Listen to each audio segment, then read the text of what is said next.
So, the new Scream movie has officially come out on digital. Maybe even a while ago. I have no idea. Anyways, well, it sucks. It's just bad. And here's why. But first, a spoiler warning for Scream 5. Pause the video if you care to watch it. Or don't. Okay, so here are the first things I enjoyed in this movie. First of all, I really liked the opening sequence, and it was exciting and overall got me extremely invested back into the franchise. And seeing Ghostface again, it was sick. And he was fucking brutal. I mean, I don't think any of the other Ghostfaces were as brutal as this one. But it's a lot like the new Michael Myers in that way. And I liked it, and I liked the opening sequence. Okay, the next thing I liked is this one girl for part of it. Now on to what I don't like. This movie has me very little invested into the actual dynamic of these characters.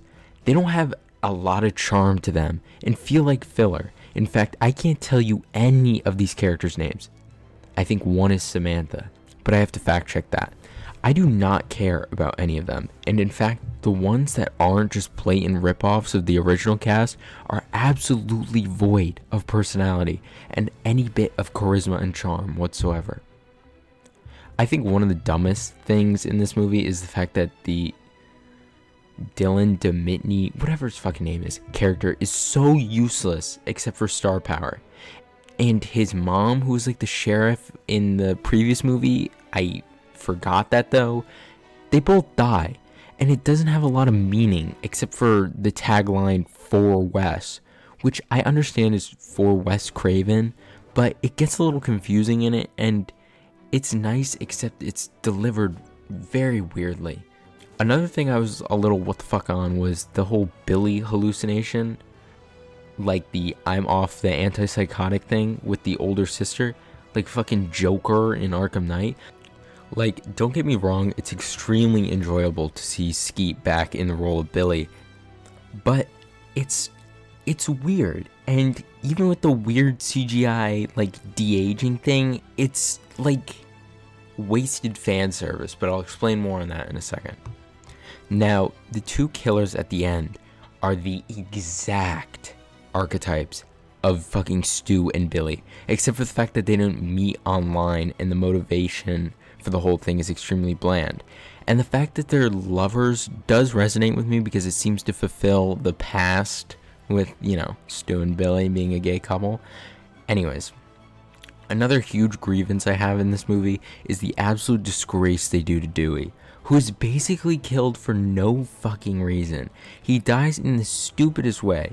Basically, when they all go in the elevator after he shoots Ghostface once, he's like, oh wait, I forgot to shoot him in the head.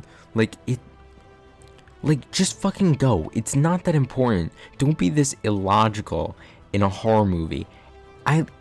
He wants to be this hero, but his death feels like nothing. I mean, he's spending most of the movie being sad about his ex-wife and how he still loves her, and the few moments he is actually mourned, she calls him her best friend. Best friend. Like, come on, not even like a true love kind of thing. They didn't even care to set that up at all. Like, I get that they're divorced in real life, and maybe Courtney Cox didn't actually want to say, oh, like, he's my true love. But, like, it would have been infinitely more satisfying end to the character. Also, all the meta movie shit was good in the first Scream, but it's bad here, and confusing, and it wastes like 30 minutes explaining the Stab movies, which are the Scream movies inside the Scream universe. It does not fucking matter. Now, onto my absolute biggest fucking problem with this entire movie is the fact that Stu wasn't in it. This is the biggest wasted potential I have ever seen in a movie thus far. I was watching them set up Stu from the very beginning, and they just didn't do it. They just teased me and the entire audience for the whole thing. In the beginning, they kept reiterating that the killer had to be linked to the original killings from the 90s, and they kept purposefully discrediting Stu and making it seem like they weren't talking about him on purpose. And then fucking Billy was in it. So I was like, okay, Stu has to be in this, and most of all, fucking Stu's house is in it.